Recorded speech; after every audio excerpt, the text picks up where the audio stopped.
I'm William Nozak, and in this module, we're talking about guest blogging. What is guest blogging? Guest blogging is the act of contributing blogs, posts, or content to a company's websites, typically not a business you're connected to. A guest writer is expected to provide high-quality content from an authoritative perspective in order to attract new readers or to keep the current audience engaged. A lot of times a business will have great writers, but they can have other writers that write from a different perspective or have a different set of knowledge, and those blogs and that content would have major utility for the end users of that website. So we might connect that blogger to that website, allow them to add content, or allow them to provide us content, which we would then post to the website.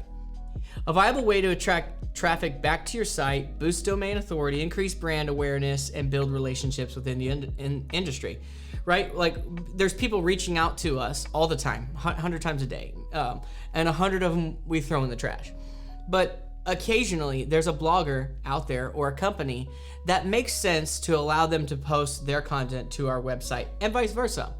Usually they're going to be within the industry, they're going to be authoritative, more authoritative than maybe the company that you're with, or equally as authoritative. They have some type of edge on some knowledge that would have value to your website. Your writers don't really write that way. This is a good fit for a guest blogger. Guest blogging. What is guest blogging and why is it important? What are the qualifications of a potential guest? What are the benefits of for the guest? What are the benefits for the business? And does guest posting work immediately? Why is guest blogging important? Guest posting can provide a number of benefits to a company by establishing themselves as an authoritative figure in the industry and building relationships within that community. Remember, you are not the only authority in the space. Think of yourself in the bell-shaped curve, and you're somewhere on this mountain. Or think of the arch in St. Louis, right? You've got the arch, but from the ground to the top peak, right? We might say there's a straight shot there, what the distance is from the ground to the peak.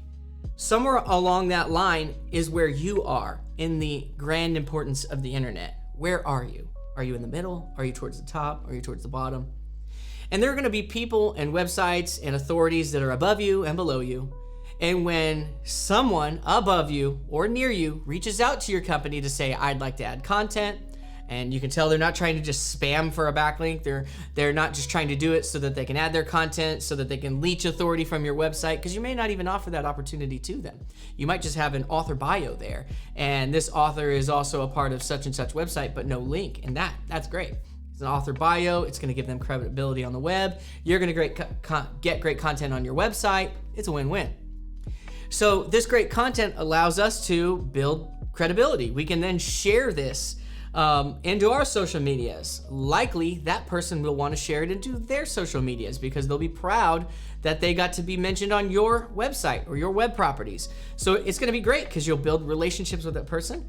And now you've got a potential writer that can write about topics that maybe you know need to be written, and your writers aren't maybe equipped to write that. And then you can outsource some of that work. So it's a great way to build relationships. It's a great way to find a good writer in your space that you might have some additional writing needs for. And it's going to give you just good exposure to new people that maybe didn't know about your business, but now they do thanks to this content. So what are the qualifications for guest posting? And when I say posting, right, the guest isn't posting to your website. We don't let guests post to our website. It's really guest blogging. What are the qualifications for guests? Anyone can be a guest writer, as long as they understand what is expected of them and the industry they're writing about, right? If they're an authority in the space and they're well known, certainly it makes sense to have someone like that write some content. Usually, we would only look what they're asking for. Maybe they're asking for money. Maybe they're asking for some sort of link. It must be weighed from a cost analysis. Also need to look at what they're asking for from our own website.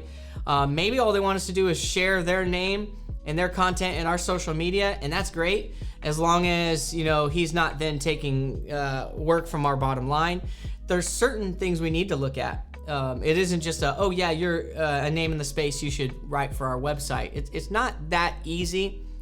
But any SEO strategist can take a look at it, look at the cost, look at what they're asking for, and say yes or no, this is a great fit for our website. Guest posts should provide high quality content specific to the industry. People should read it and feel like, wow, I can't find this knowledge anywhere else, especially from a guest post, right? Like our own people can go find knowledge and rewrite it for our website. You have a guest person, it should come with some type of unique take. The blogs need to be exciting, informative, and that way you're giving people a reason to share it. You're giving a reason why we might allow this person to post on our website, especially someone that's usually going to write in a different voice than maybe your current content's being written in. And eventually this can become a part of your content strategy, is where you have 3, 4, 5, 6 people writing blogs all the time because you've built these trusted relationships. You know what type of content they're gonna write. You could even probably give them a category and build out a category on a website through a guest blogger. So you don't really always wanna throw away guest bloggers, especially if they're in the industry and there can be some type of working relationship. It's different in the SEO space. People reach out to us every day because they know they're trying to spam links out of us. With a company, it's not gonna be quite that way. Other companies aren't just trying to leech links from you. Usually they're gonna be in the space, have a website that's in the space as well. You can look at an authority of their site, make sure they're also an authoritative source, find some work by this person and really kind of vet them out for guest blogging. What are the benefits for the guest? So build up your profile as an industry leader. What better when I search my name and my author bio pops up with 10 or 15 different websites. Here I wrote this article for this client, for this company. I wrote this article for this company. I wrote this article and it's posted on this page. I mean, there's a lot of reason if you're trying to be a writer to do pro bono work for very large websites, because they're gonna rank for your name, especially if you get an author bio, or even if they link to your website or some type of resource. It'll help you build that personal brand. For writers, SEOs, marketers, that personal brand kind of does matter because it shows you understand digital footprinting. Can also help grow an audience.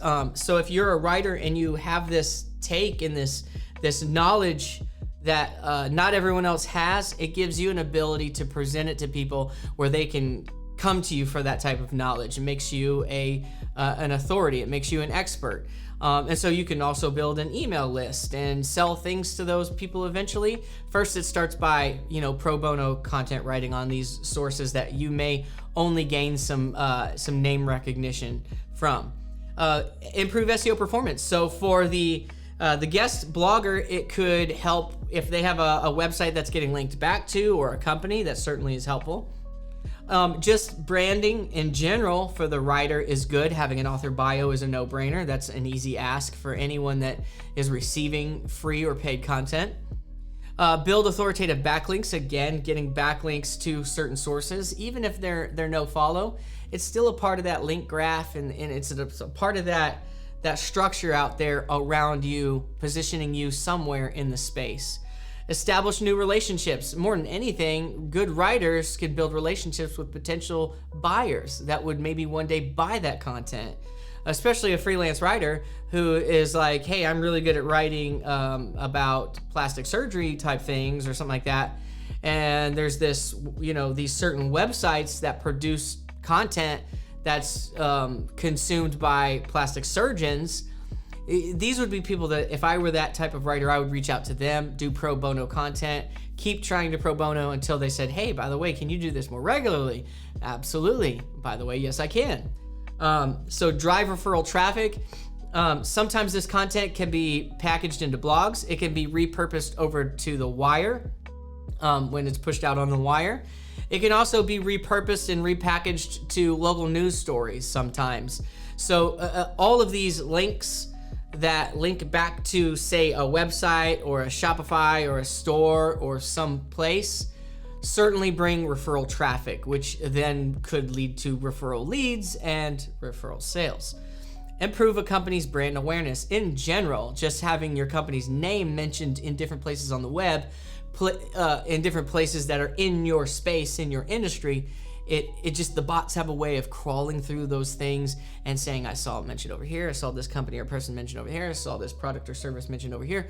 Okay, this is where they belong in the link graph. So get more leads and customers. Certainly that's important. What are the benefits for the business? It boosts brand awareness and exposure. Anytime you have more content and varied content, we don't need a writer submitting a post to us that we've already got or we're capable of writing. It would be something else that fits in a gap, that fits in its own unique space. It builds website and brand authority as it generates links, as it gets social shares. It's gonna improve the authority of the property in general.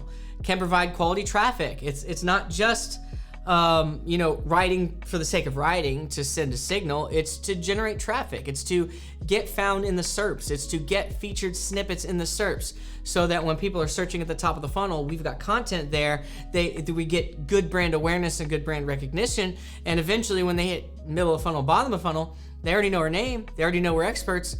Now they know we also sell that product or service. So build your social media presence, allows you to share this material over time.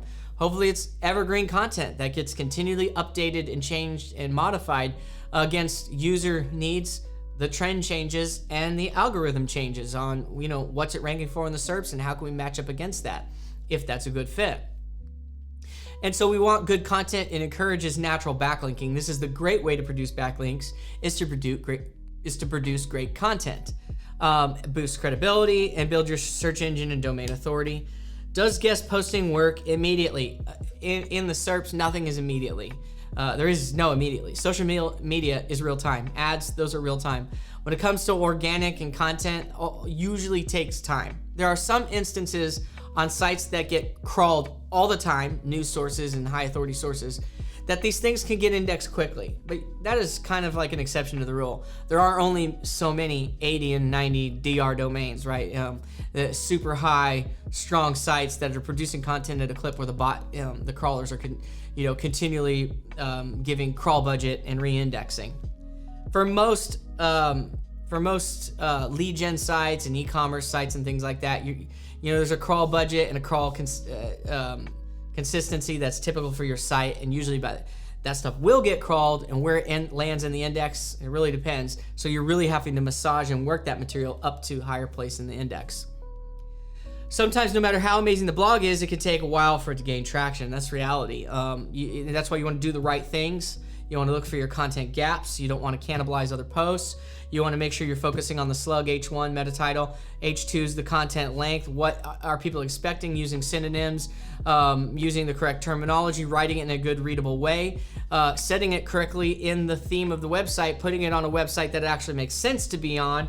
All of these things matter. And then putting all of your data in a sheet and checking it over time against Google Search Console.